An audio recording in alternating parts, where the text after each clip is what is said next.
Metric ton তেল আমদানি করা। আমি গত 4 দিনে রাজধানীর 4টি বাজার ঘুরেছি।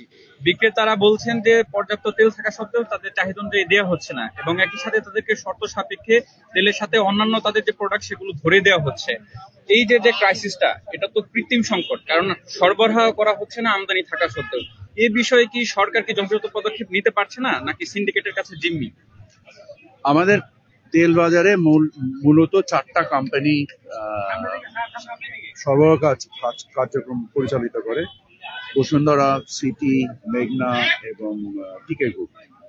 আপনারা দেখবেন যে তেলের বাজারে আমাদের এই মুহূর্তে তেলের কনজাম্পশন প্রায় 60% হচ্ছে পাম অয়েল। এটা সরকার নির্ধারিত মূল্য থেকে আরো 20-25 টাকা কমে বিক্রি হচ্ছে। সেখানে কোনো সরবরাহের ঘাটতি নেই।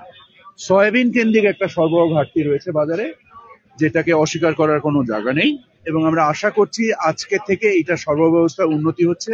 আমরা প্রতিষ্ঠানগুলোর সাথে কাজ করছি। আমাদের ভোক্তা অধিকার, আমাদের ট্যারিফ কমিশন এবং আমাদের বাণিজ্য মন্ত্রণালয়ের সচিব মহোদয়, ওনারা অ্যাক্টিভ যোগাযোগ রেখেছেন এই কোম্পানিগুলোর সাথে।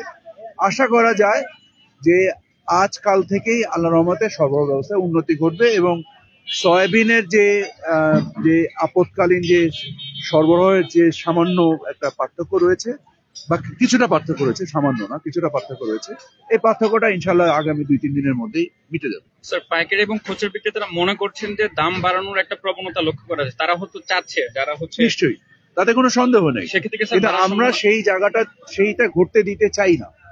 আমাদের পরিশ্রমের উদ্দেশ্যটা হচ্ছে যে আমরা দাম বাড়াতে দিতে চাই না। দুঃখজনক ভাবে তারপরও দাম বেড়েছে, থেকে অস্বীকার করার কোনো জায়গা নেই। আমরা আশা করি যে এই ব্যবস্থাটা, দাম যেরকম সয়াবিনে বেড়েছে, আবার 25 টাকা সরকার নির্ধারিত মূল্য থেকে কম দামে পাম অয়েল বিক্রি হচ্ছে।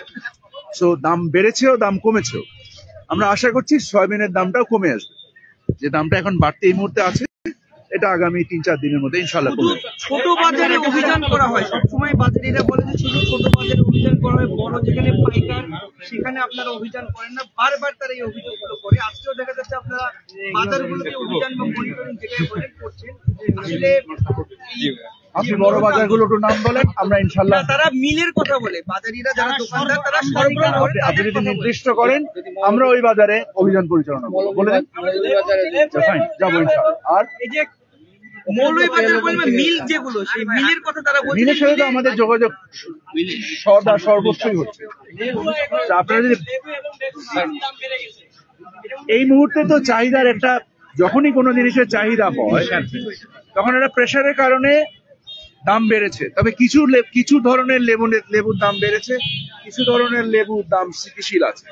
তো জেনারেলি শুধু যেটার দাম অনেক বেশি বেড়েছে ওইটার রেফারেন্স দেওয়া বা ওইটার বুনিয়াদে কথা বলাটা সবসময় রাইট না। এটা ভোক্তাদেরকে একটা রং ইনফরমেশন দেয়। আপনাদের সেই ব্যাপারেও একটুখানি সতর্কতা থাকা জরুরি বলে আমার মনে হয়। স্যার, আমার সহকর্মীর প্রশ্নটা আমি বুঝে ফেলি। স্যার, সর্বশেষ যেটা বলছিলেন যে পাইকারি এবং খুচরা বিক্রেতাদের অভিযোগ যে তাদের কাছে শুধু মনিটরিং করা হয়, কিন্তু যারা মিলগেট পর্যায়ে বা যারা রপ্তানিকারী প্রতিষ্ঠান রয়েছে সেই জায়গাগুলোতে যাওয়া হচ্ছে না। বড় ডিলার, এই ধারণাটা সঠিক নয়। ফ্যাক্টরিগুলোর যারা এমডি, তাদের সাথে আমার ব্যক্তিগতভাবে মিটিং হয়, সচিব মহোদয়ের মিটিং হয়, ট্যারিফ কমিশনের চেয়ারম্যান সাহেবের মিটিং হয়। সো ডোন্ট থিঙ্ক যে আমরা, তারপরেও কেন স্বাভাবিক হচ্ছে না স্যার? যে বাস্তবতাগুলো আছে সবকিছু তো মিটিং এ শেষ করা যায় না। যেগুলোর বাস্তবতা আছে। বিক্রেতাদের একটা অভিযোগ আছে যে প্রত্যেকটা এলাকায় কোনো না কোনো ডিলার আসলে পণ্যটা সরবরাহ করে। অনেক সময় দেখা যাচ্ছে ডিলাররাই আসলে অবৈধ মজুদ রাখছে। মহাখালীতেও আমরা এরকম একটা ঘটনা দেখেছি। সেই ক্ষেত্রে আসলে এই সাপ্লাই চেইনের ডিলারদেরকে আপনারা আমাদের সরবরাহ ব্যবস্থা ভেরি সিম্পল। আমি একটু করি, স্যারকে সাহায্য করি। যেমন কালকে যখন আমরা কারণ বাজারে গিয়েছি, পরশু গিয়েছি, সেখানে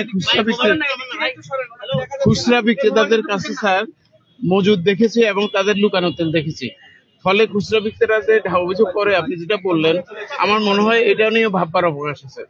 আবার কালকে ঢালাও ভাবে এটা বলার সুযোগ নেই। আবার কালকে আমরা পাইকারদের কাছে গিয়েছি, পাইকারদের কাছে গিয়ে অভিযান চালিয়েছি, ওদের দেখেছি। না, সেটা আমরা এখন আপনি বললেন, আমরা অবশ্যই দেখবো।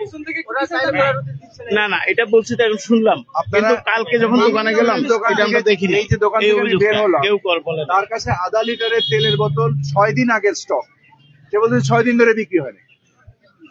এখন যদি মনে করেন কোন একটা পার্টিকুলার 5 লিটার পাওয়া যাচ্ছে না অথবা 2 লিটার পাওয়া যাচ্ছে না, এটাকে নিয়ে যদি একটা জেনারেল ক্রাইসিস ফিল করেন তাহলে হয় কি, মানে এই কারণে একটা অযাচিত পরিমাণ মানে একটা হতাশার রূপান্তর হয়। তো আমি আপনাদের মাধ্যমে অনুরোধ করব, সরবরাহ ব্যবস্থায় যে ঘাটতিটা আছে আশা করা যায় আজ থেকে ইনশাল্লাহ অবস্থার উন্নতি হবে।